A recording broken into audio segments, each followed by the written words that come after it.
of the trees regarding our gender identity and sexuality. When there's no place like home, empty air, an empty establishment. Friends with Dorothy, fighting for your civil rights. Out on the cruel streets tonight. Good afternoon. You're listening to 103.2 Dublin City FM and online via DublinCity-FM.ie. This is LGBTQ+life and I'm Mick Fitzgerald. Today's guests on LGBTQ+life are two young British filmmakers. They're Ellie and I'm Eric. They're going to share with us details of a short film they're making about the tragic events that took place in Fairview Park in 1982. We're talking, of course, about the killing of Declan Flynn. Later in the programme, we'll be telling you about how you can contribute to funding this important work to ensure that it comes to the screen. So without further ado, let's go over to Ellie and Imeric.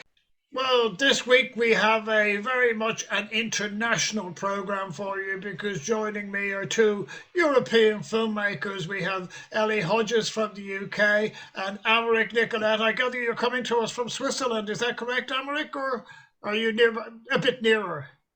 That's correct. I mean, I'm currently staying in Liverpool, so a little bit closer to your home. Well, if that's the case, you're just a distant suburb of Dublin. So welcome, Ellie, and welcome Imeric as well. The short film you're planning to make is called Fairview Park, and I gather this is very much the story of Declan Flynn. So either of you could answer for me, how did the story of Declan Flynn come across your radar? So I didn't know about what happened to Declan until about 2 years ago. I was just doing some general research and came across a news article about him. And I was quite surprised to know that I hadn't heard about the case before. And as I started talking to other people, I realised that there were a lot of people who hadn't ever heard of Declan and didn't know what happened to him.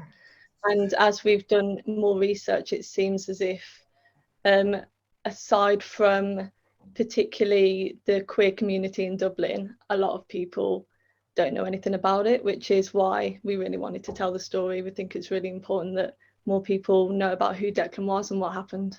Sure. Yeah, Imeric, it's not surprising you mightn't have come across it. It happened 40 years ago. Now, I wasn't familiar with the story when it happened because I was living in Australia at the time. But I grew up 100 metres from where it actually happened. And it has a certain resonance for me because this is literally something that happened in my backyard. When you came across that story initially, what was your primary reaction to it?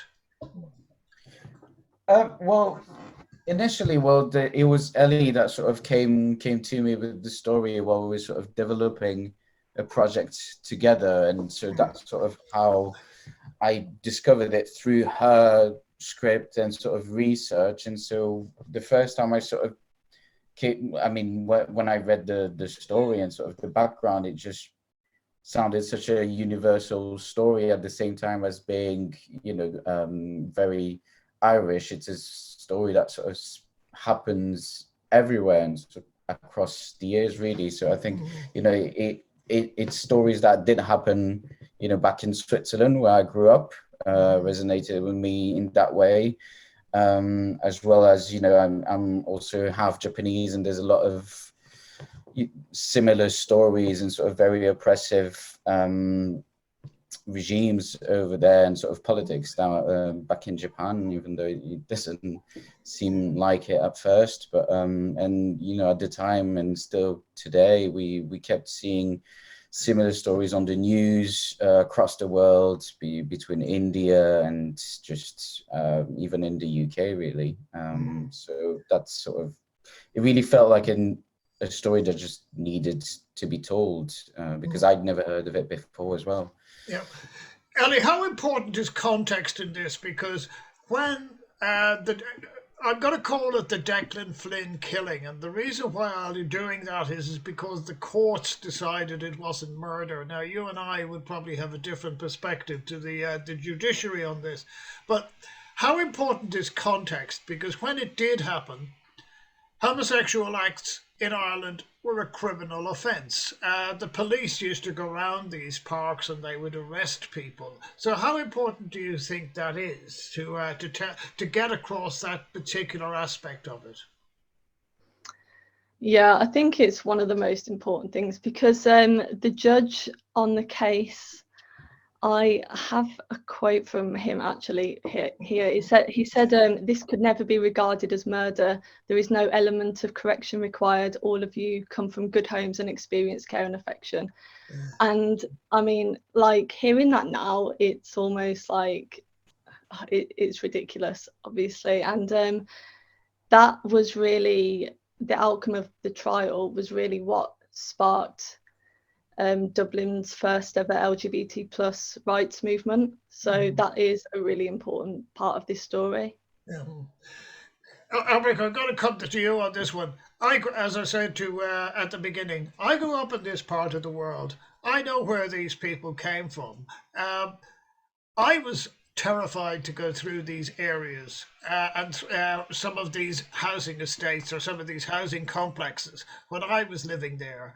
So the idea that these were somehow or other, nice, innocent boys is just nonsensical. These were thugs. These were very violent people. And whether they meant to kill somebody or not is neither here nor there. They that's what they went out to do. They went out to beat people up. So when you hear that judicial comment that we could never, that these didn't deserve a custodial sentence, I think that shocked a lot of people in this country. How do you respond to that? I mean, beyond just anything, is just plain murder. People actually literally getting away with murder. So there is no real plausible explanation that could forgive that act. It's just, wherever you are and whatever the laws are, like, this is just basic, I don't know, basic politics, basic, human. It is just inhuman, to be honest. And yeah, just. It baffles me, honestly. It's a baffling sort of statement that a judge and a man of the law would declare something like that regarding just murder. Again, to come back to you with the context, Ellie, is what I always say to people on this program is that back when I grew up in the 70s in Dublin, 60s and 70s, and this happened in the 80s, and I say to people, back in that era, there were no gay people in Ireland. There were just queers. And queers were people that were mentally unbalanced or mentally disturbed. They could be sectioned. They could be sent to prison. Again, how important is that context when you come to tell the Declan Flynn story?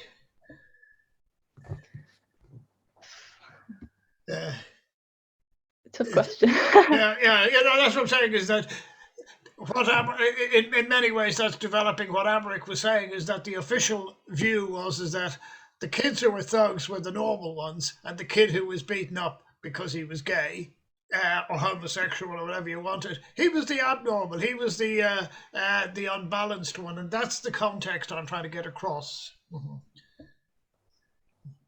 Yeah, put it this way: will that come through in your work? Yeah. Go on, Emmerich, sorry. Well, I think we also, we through the script, because it's a short film, we sort of tried to focus as much as we could on Declan Flynn as a person, but at the same time through that sort of try to show as much of the world that he lived in as we could, but it's all first person, so from his perspective as much as we could. And so there is things that we're trying to sort of make people aware of, or just recreate and give that sense of the I guess political situation at the time, while maybe not through as concisely as we could, and still sort of keep it as central to Declan's character as we could. Sure. Everybody's heard of the St. Patrick's Day Parade, and St. Patrick's Day Parade is the biggest public parade in this country. However, Dublin Pride is the second biggest, and as you pointed out, Ellie, this gave rise to Dublin Pride.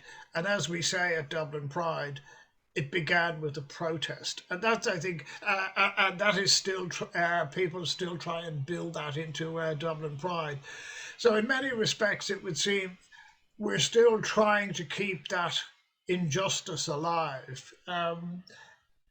Again, is that something you've written into your script? Will you be, perhaps you might even show some footage of Dublin Pride for us?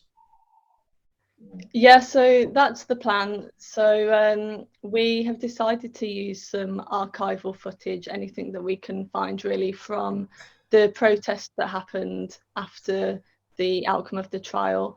And then also it would be really great for us to use some footage from Dublin Pride and sort of see how they've developed since that happened. Mm-hmm. That's part of the plan, yeah. Well, come to me and I might be able to give you some footage, because I've got a bit there. Yeah. Coming back to that, in 2015, I mean, Dublin is now, from an LGBTQ perspective, it's a very different place than it was 40 years ago. We became the first country in the world to legalise for marriage equality through popular vote in 2015. We also brought in gender recognition legislation in 2015 as well, and 2 years later we threw out the anti-choice legislation. How did that resonate around the world? We're very proud of the progress that was made, but how did that resonate in the places that you were? Well, for me back in Switzerland, that the vote for, we only voted for free marriage a few months ago. It only just happened, and so obviously, I mean, we've never been very good at being, the first at anything. But yeah, I think it was just that first step really echoed strongly, and I remember there was, a lot of protest, and because it's a free democracy in Switzerland, so there's a few petitions trying to go through multiple times and just being rejected quite a few times, which is sort of shows still the divide and the sort of backwards thinking, in my opinion, of a lot of countries to this day. I don't even know what's the worldwide percentage of countries that actually allow free marriage. So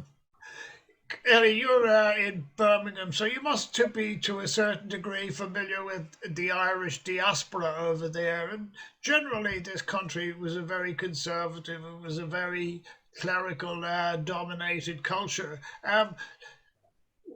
How was it received over there amongst the diaspora? Did they welcome it, or was it like, oh, that's something that's got nothing to do with us, that's all those gay people?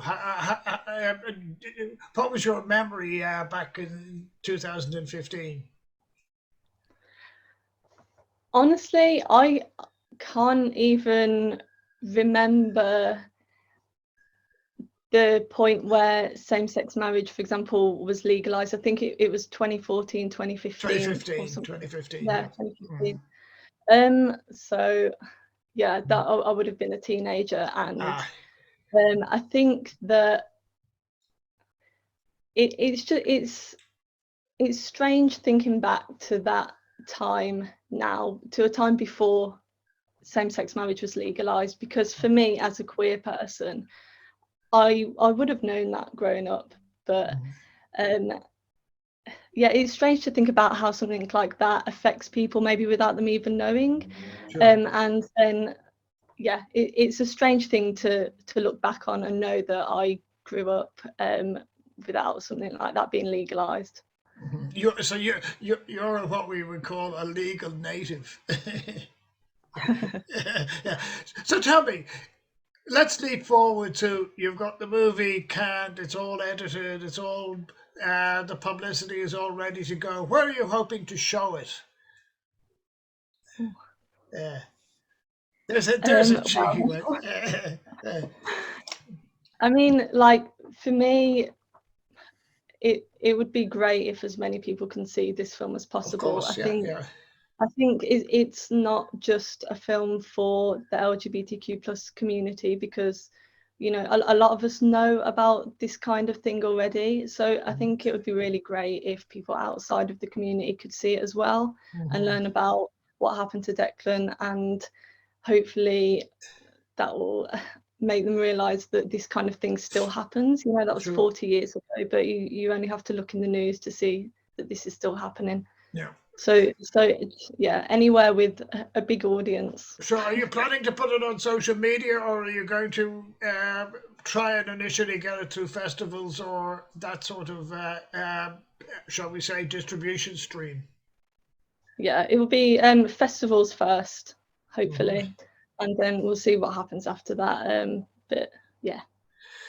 Again, without tying you down, any idea what your finish date is? Well, we're sort of about to deliver by the start of next year, so Okay.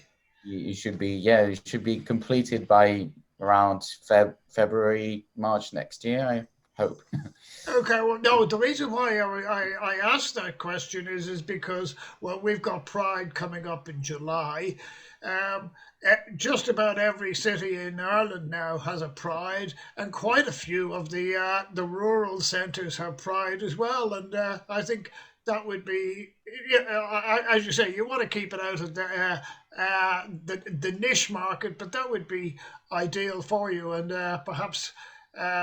You might consider showing that in some of the prides around the country, because a lot of them are more than just a march. So something to consider down the track. Yeah. You've also you're looking to crowdfund it. Tell us a bit about that. How much do you need, and how can people contribute? Okay, so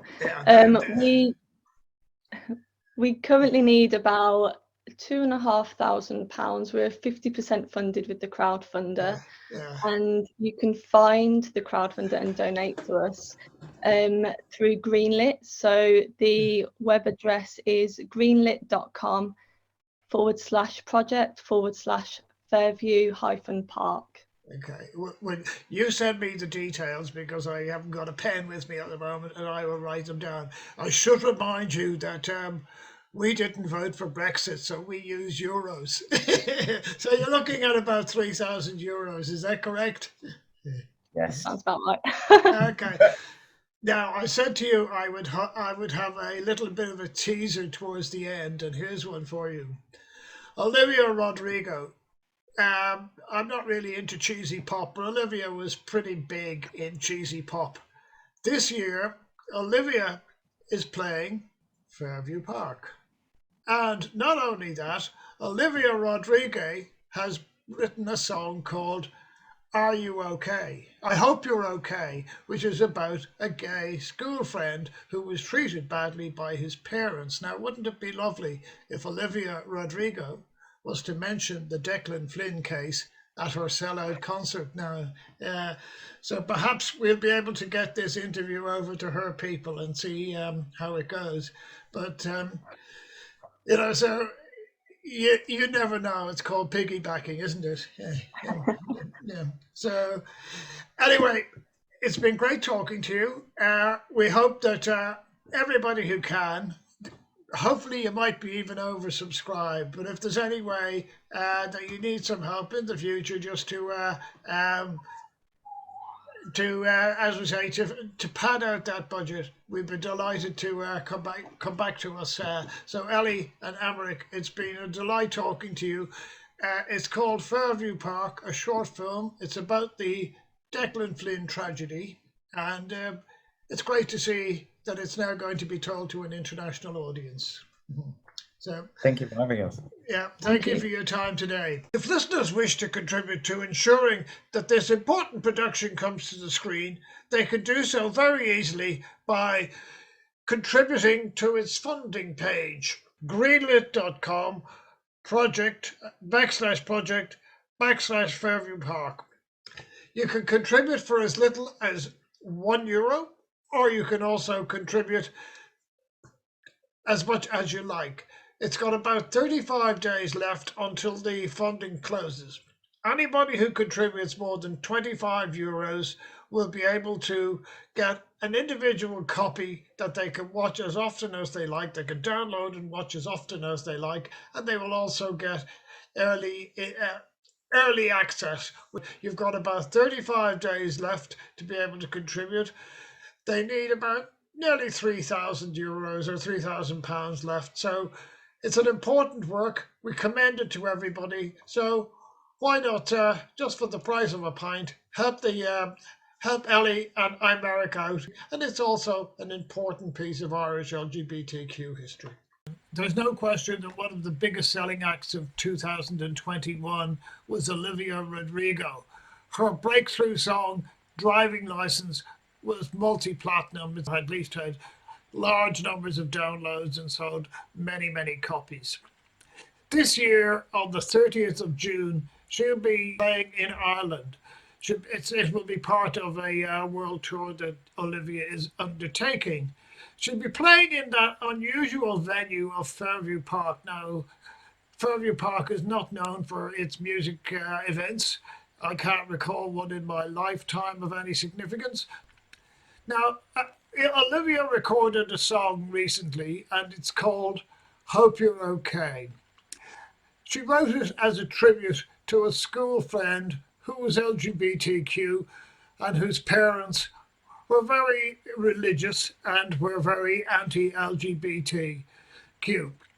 She wrote it in the hope that the person who she went to school with, that they are okay. Now, when Olivia plays in Fairview Park, she will be playing in a venue, in a location whereby Declan Flynn, an LGBTQ+ man, was murdered in 1982.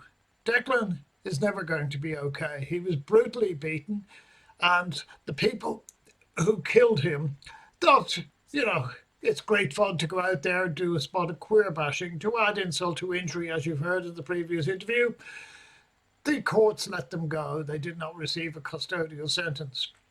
So for those who are going to see Olivia Rodrigo in Fairview Park, and it is a sellout, let's hope that Olivia sings Hope You're Okay. And if she does, and when she does, I would hope that the people there familiarise themselves with the experience of the person who was murdered on the ground where they will be standing, and perhaps as a tribute to Declan Flynn and to all LGBTQ+ people around the world who have been murdered as a result of their sexuality, they might even call out his name and even sing along, because maybe Olivia's Rodrigo's school friend is okay, and that they're now in a welcoming and safe environment, because tragically Declan Flynn never will be. That brings us to the end of this week's programme. Coming up after this programme will be the Brazilian coffee time, a mix of good taste, flavour, friendship, good chats, update, elegance, the nice ending of a meal. You take care. Friends of Dorothy come out off the sidewalk and onto the street to the sound of those legendary